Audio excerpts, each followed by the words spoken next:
it tends to be, I don't want to get into the habit of doing something that's only of interest to bass players, because it's a minority at the end of the day.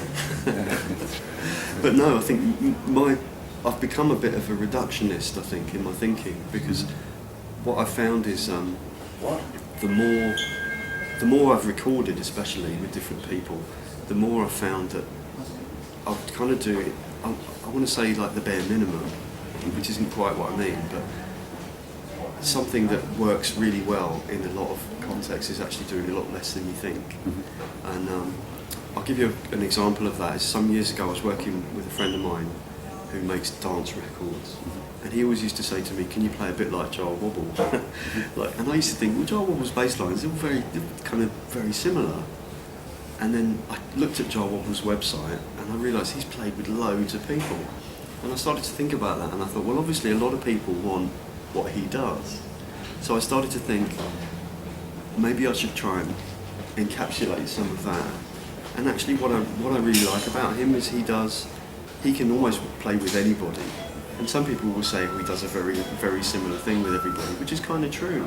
But at the same time, he always makes it work. And there's an art to that that's just as valid as being able to play up and down your neck. You know, it's about making the music work at the end of the day. So he's able to make music work on a whole level. It's not just about playing a solo. So, and there is, you know, there is an art to that. There is a judgment again that comes from that. That's not necessarily a technical thing. It's a judgment thing. I mean, I used to use a pod a lot, and it's interesting that they always program kind of crazy sounds.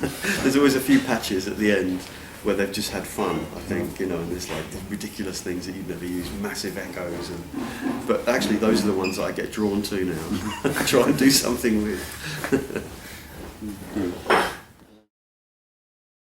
Of course, yeah. Well, I think taste is it's an underutilised word. It's an underutilised concept for some musicians, because they think a lot about chops and technique and gear and stuff like that, and they don't think about taste. But actually, it's probably one of the more important things. Certainly, I think.